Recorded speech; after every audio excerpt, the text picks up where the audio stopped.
10th மேக்ஸில் exercise 2.4ல் first sum பார்க்கலாம். Find the next 3 terms of the following sequence கொடுத்துருக்காங்க. ஸோ ஃபஸ்ட்டு சம் 8, 24, 72 கொடுத்துட்டாங்க. நெக்ஸ்ட்டு 3 டேர்ம்ஸ் என்ன வரப்போகுதுன்னு நம்ம கண்டுபிடிக்கணும். இப்போ சொல்யூஷனில் நான் என்ன எழுதியிருக்கேன்னா the given sequence isன்னு சொல்லிட்டு 8, 24, 72 எழுதியாச்சு. நெக்ஸ்ட்டு 3 டேர்ம்ஸ் இப்போ கண்டுபிடிக்க போகிறோம். ஹியர் A1 வந்து 8னும் A2 24னும் A3 72னும் எழுதிட்டோம். இப்போது 8, 24, 72 இருக்கு இல்லையா?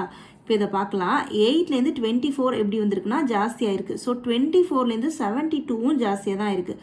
ஸோ இங்கே என்ன நடந்திருக்கும் அப்படின்னா ஒன்று அடிஷன் நடந்திருக்கும், இல்லை மல்டிப்ளிகேஷன் நடந்திருக்கும். ஸோ இங்கேயும் அப்படி தான், ஜாஸ்தி ஆகுது அப்படின்னா ஒன்று அடிஷன் இல்லை மல்டிப்ளிகேஷன் நடந்திருக்கும். ஸோ இப்போ 8லேருந்து இங்கே பார்க்கும்போது என்ன தெரியுது அப்படின்னா 8 3s are 24. ஸோ 3ஆல் மல்டிப்ளை பண்ணியிருக்காங்க. ஸோ 24லேருந்து 72 நமக்கு பார்க்கலாம். இப்போது இதையும் 3ஆல் மல்டிப்ளை பண்ணி இப்போ செக் பண்ணுவோம். 3 4s are 12, 3 2s are 6, 1 7. So 72. இப்போது என்ன தெரியுது அப்படின்னா each term is multiply by 3. எல்லா டேர்மையும் 3ஆல் மல்டிப்ளை பண்ணியிருக்காங்கங்கிறது தெரியுது. ஸோ இப்போ நெக்ஸ்ட்டு 72வா? ஸோ A4 எப்படி கண்டுபிடிக்கிறோம் அப்படின்னா 72 இன்ட்டு 3 போட போகிறோம். ஸோ 72 இன்ட்டு 3 என்ன வரும்? 3 2s are 6, 3 7s are 21. So அதான் A4 216ங்கிறத போட்டாச்சு. ஸோ A5 என்ன நடக்குதுன்னா 216 கண்டுபிடிச்சோம் இல்லையா, அதோட மல்டிப்ளை 3 போட போகிறோம்.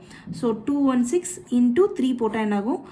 3 6 are 18, 3 1s are 3, 1 4, 3 2s are 6. So 648 வந்துச்சு இல்லையா, அதான் A5. நெக்ஸ்ட் A6 இந்த 645 இன்ட்டு 3 பண்ண போகிறோம். ஸோ 648 இன்ட்டு 3 பண்ணால் என்ன வரும் அப்படின்னா 3 8s are 24, 3 4s are 12, plus 2 14, 3 6 are 18, plus 1 19. So A6 வந்து 1944. ஸோ இப்போ நம்மளுக்கு நெக்ஸ்ட் 3 டேர்ம் கண்டுபிடிச்சாச்சு. இந்த நெக்ஸ்ட் 3 டேர்ம்ஸ் ஆர்னு போட்டுட்டு நம்ம கண்டுபிடிச்ச 3த்தையும் எழுதிட வேண்டியதான். 216, 648, 1944. ஸோ அவ்வளோதான் முடிஞ்சிருச்சு.